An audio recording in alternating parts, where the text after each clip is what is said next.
मसीह में मेरे प्यारे भाई और बहनों, आप सभी के प्रति अदा करता हूं। दोबारा शुक्र अदा करते हैं कि खुदा ने आज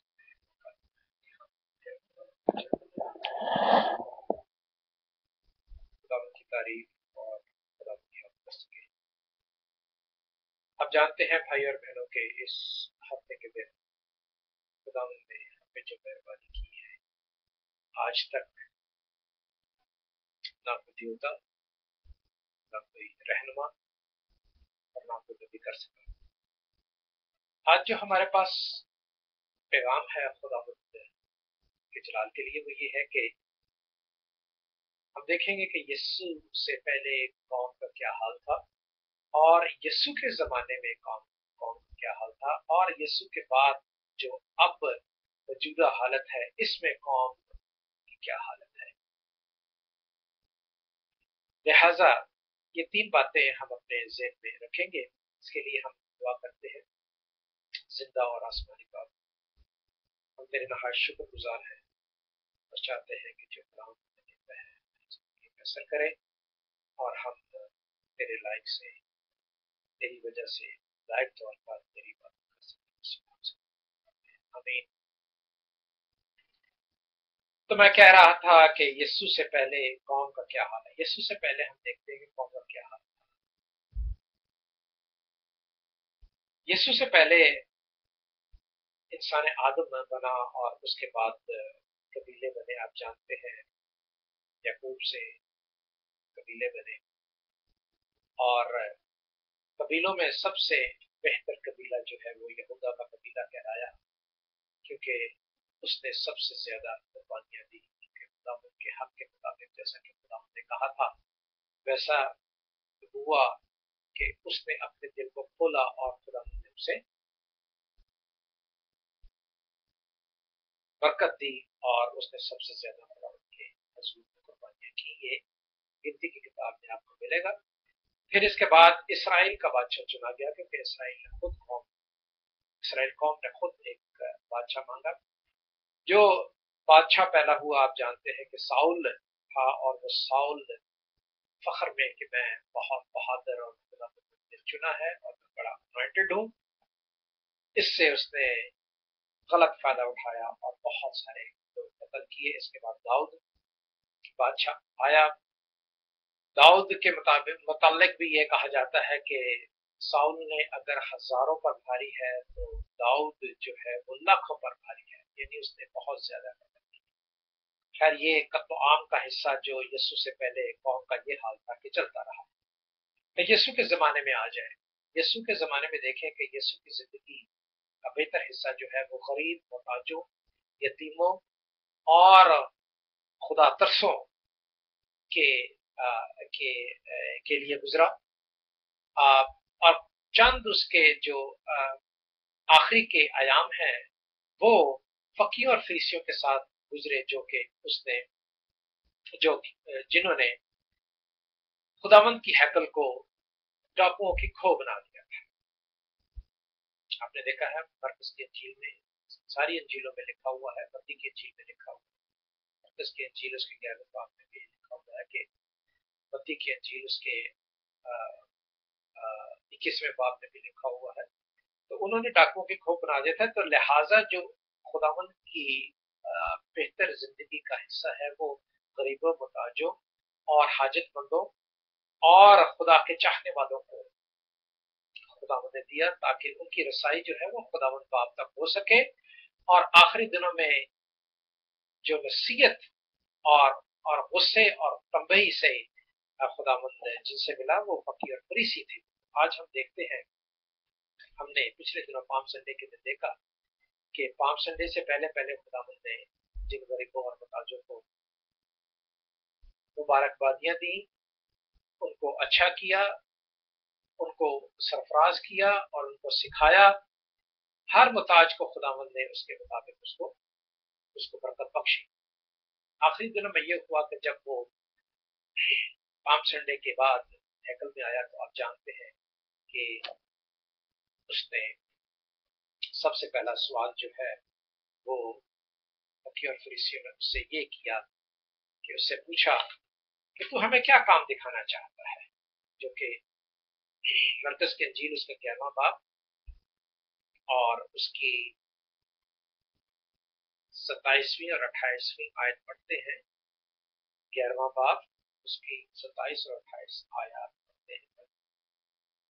कलाम मुकद्दस में यूं लिखा है कि फिर वो यरूशलेम में आए और जब वो हैकल में फिर रहा था तो सरदार काहिन और बुजुर्ग उसके पास आए और उससे कहने लगे कि तू इन कामों को किस अख्तियार से करता है, या किसने तुझे ये अख्तियार दिया है इन कामों को करे। दो बातें हैं, तू ये अख्तियार कहां से खुद लाया है, और जबकि हम यहाँ के रहनुमा हैं, हम यहाँ के मजहबी हैं और खुदा ने हमें हुक्म दिया है कि हम दूसरों को बताएं और दूसरों को समझाएं और दूसरे हमारा कहना माने, तो आप बताओ कि आप ये काम किस इख्तियार से करते हो, किसने आपको कहा है। तो खुदा ने बड़ा अच्छा जवाब दिया उनको, जो 29वीं 30वीं 31वीं 32वीं और 33वीं आयत में लिखा हुआ है। ये पढ़ेंगे और फिर बाद में हवाला जात के मुताबिक हम देखेंगे कि ये हवाला जात खुदा ने किस चीज को मद्देनजर रखते हुए उनसे सवाल किया। यीशु ने 29वीं आयत से शुरू करता हूं, मरकज की इंजील 11वां बाब। यीशु ने उनसे कहा कि मैं तुमसे ये बात पूछता हूं, तुम जवाब दो तो मैं तुमको बता दूंगा कि इन कामों को किस इख्तियार से करता हूं। यूहन्ना का बपतिस्मा आसमान की तरफ से था या इंसान की तरफ से? मुझे जवाब दो। वापस में कहने लगे कि अगर हम कहें कि आसमान की तरफ से था तो वो कहेगा फिर तुमने क्यों उसका यकीन न किया, और अगर कहें इंसान की तरफ से था तो लोगों के डर था, इसलिए कि सब लोग वाकई यूहन्ना को नबी मानते थे।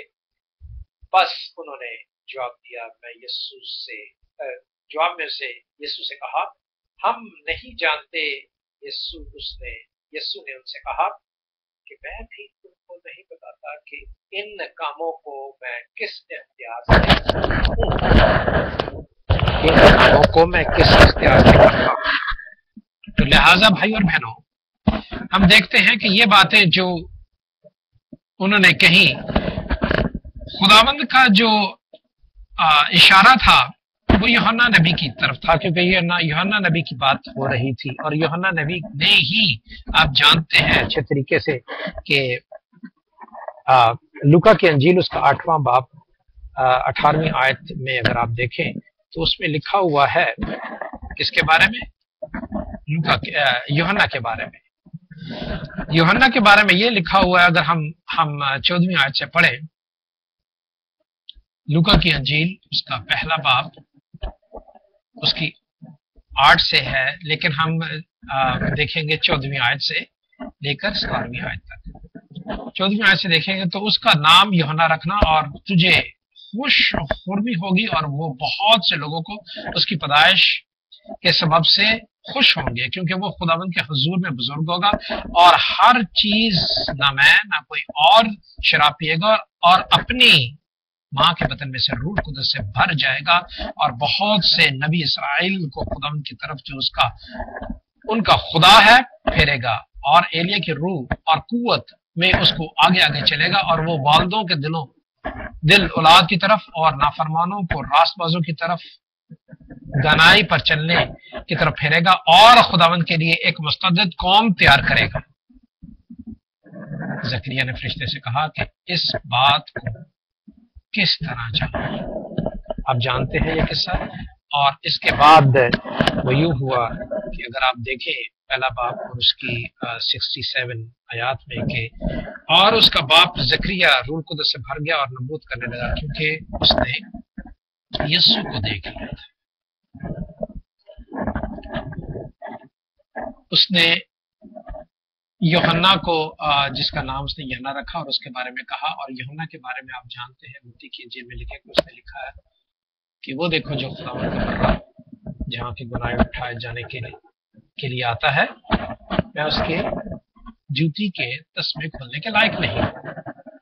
तो खुदावंद ने यहाँ फकीर और फरीसियों को ये उनकी नजरसानी जो है, उनकी अटेंशन जो है, उनका ख्याल जो है, वो चंद दिन पहले जो वाक़े गुजरे थे उनके बारे में बताया, और फिर उनको कई दफ़ा खुदावंद ने बताया भी, जबकि लूका की अंजील उसके दूसरे बाब में लिखा हुआ है कि जब उसने मुकाशफा सहीफा पढ़ा हैकल में जाकर, तो वो उसके बारे में ही निकला, वो भी उन्होंने बताया। और फिर जब कोई भी सवाल करते थे, जैसा कि वो सवाल करते थे कि तेरे ये हैकल में ही सवाल हुए जो खुदावंद पर हुए, और ये जो सवालात हुए और उनके जवाब सख्ती से दिए गए, वो हैकल में ही दिए गए, खुदा के हजूर में दिए, हजूरी में दिए गए, क्योंकि खुदा जानता है कि वो किस कदर पाक और पवित्र है और वही इंसाफ करने वाला है। अब यहाँ चूंकि खुदावंद जिस्मानी तौर पर मौजूद थे, तो उन लोगों से बातें करते हैं हैकल में जहां वो अपने आप को रहनुमा समझते थे और दूसरों की रहनुमाई करते थे और खुद उन पर नहीं चलते थे। लिहाजा उसने फकीर फरीसियों ने दूसरे टाइम पे हैकल में ही ये पूछा कि तू किस इख्तियार से काम करता है। सेकेंडली, तेरे जो शागिर्द हैं वो यकीन नहीं देते। खुदावंद ने उसी वक्त एक टका लिया, एक कॉइन ली और उनसे बताया है कि ये क्या है। आप जानते हैं कि जिसका अगर ये कैसर का है तो कैसर को मिले, जो हक खुदावंद का है वो खुदावंद को दिया जाए। इसके बावजूद जो है लूका की अंजील उसके 11वां बाब जो है वो इन तमाम बातों से भरा हुआ है। जबकि जब भी वो बात करते, और इसके बाद फिर उन्हीं लोगों ने उस हैकल के बारे में पूछा, तो खुदावंद ने उसे बताया कि तुम इस हैकल को तोड़ दो, मैं 3 दिन में इसको तैयार कर सकता हूँ। इस पर उनको गुस्सा आया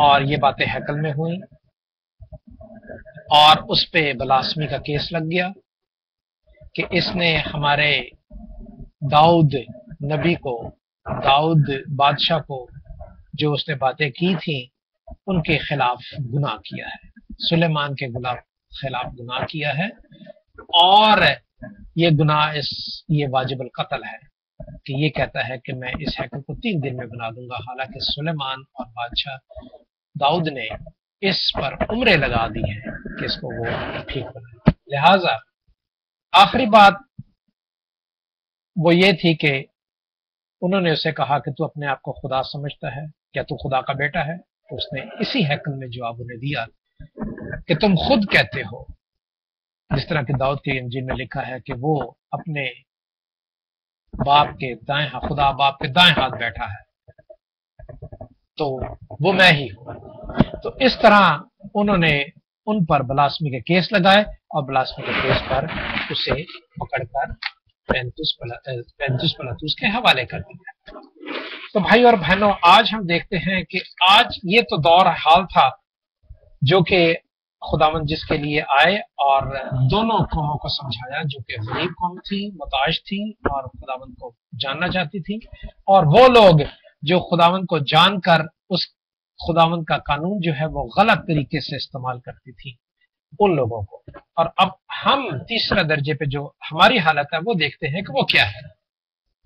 क्या हम उन लोगों की तरह हैं जो मुताज और खुदावंद के जानने वाले हैं? अगर वो मुताज थे और खुदा के जानना चाहते थे तो वो वाजिब था, क्योंकि वो इस मकाम पर थे कि उन्होंने कोई ऐसे खुदावंद के बारे में इतनी ज्यादा बातें नहीं सुनी थी जो हम सुन चुके हैं। तो लिहाजा हमारी मुताजी कौन खत्म करता है? हमारी मुताजी जो है यीशु खत्म करते हैं, जिन्होंने उस जमाने में भी जिंदा रहकर इस जिस्म में पूरी की। लिहाजा या फिर हम वो लोग हैं जो कि दूसरों को बताना नहीं मांगते, सिखाना नहीं मांगते और खुद अलमदार बन चुके हैं। तो ये बातें आप अपने ध्यान में रखें और इसे परखें और जानें, और रोज इस किताब मुकद्दस का मुताला किया करें, और अगर हो सके तो अपनी सलीब उठाएं और खुदावंद के पीछे पीछे चलें और देखें खुदावंद हम सबको उन बातों से जो गुजर चुकी हैं नबियों के जमाने में और जो गुजर चुकी हैं यीशु के जमाने में, उससे बेहतर तरीके से हम अपनी जिंदगी को गुजारने के काबिल बन जाएंगे। खुदावंद हम सबको बरकत दे। اور اپنے جلال کے لیے کثرت سے استعمال کرے۔ امید رکھتا ہوں کہ یہ باتیں جو ہیں وہ ہمارے درمیان میں قائم رہیں گی، جس طرح کہ اسی ہیکل میں اسی وقت خداوند نے اپنے شاگردوں کے پاؤں بھی دھوئے اور ان سے یہ کہا کہ تم ایک دوسرے کے گناہ معاف کرو اور تمہارا باپ بھی تمہارے گناہ معاف کرے گا۔ تو لہٰذا بھائی اور بہنوں، آج جب ہم دیکھتے ہیں کہ حصہ کون سا اچھا ہے، حصہ کون سا بہتر ہے، حصہ وہی بہتر ہے جو خداوند کی قربت میں گزر جائے اور ہم سنیں اور اس پر عمل کریں، ہم پڑھیں اور اس پر عمل کریں، اور جو عمل کریں وہ خداوند کی تربیت کے مطابق جو ہم نے پڑھا، سنا اور جانا اور لکھا اس کے مطابق کیا جائے۔ خداوند ہم سب کو برکتوں سے مالا مال کرے۔ کل ہم دیکھیں گے کہ خداوند کا جو آخری دن کا وقت ہے وہ کیسا گزرتا ہے، اور اس میں خدا نے شاگردوں کے پاؤں بھی دھوئے ہیں اور ان کو سمجھایا بھی ہے اور آخری کھانا بھی کھایا ہے، اور اس کے بعد خداوند نے اپنی جان دی ہے جمعے کے دن۔ لہٰذا کل ہم ان پر بات کریں گے۔ تو آج ہم نے کیا سیکھا؟ ہم نے یہ سیکھا کہ ہم وہ زندگی نہ گزاریں جو خداوند سے پہلے قتل و غارت کی زندگی اور ایک دوسرے کو فنا کرنے کی زندگی جو شیطان چاہتا ہے۔ ہم نے یہ سیکھا کہ خداوند کے زمانے میں بھی ایسا ہوتا رہا کہ ایک دوسرے سے نفرت، ایک دوسرے کی قتل، ایک دوسرے کی برائی اور اپنے آپ کو اچھا جاننا۔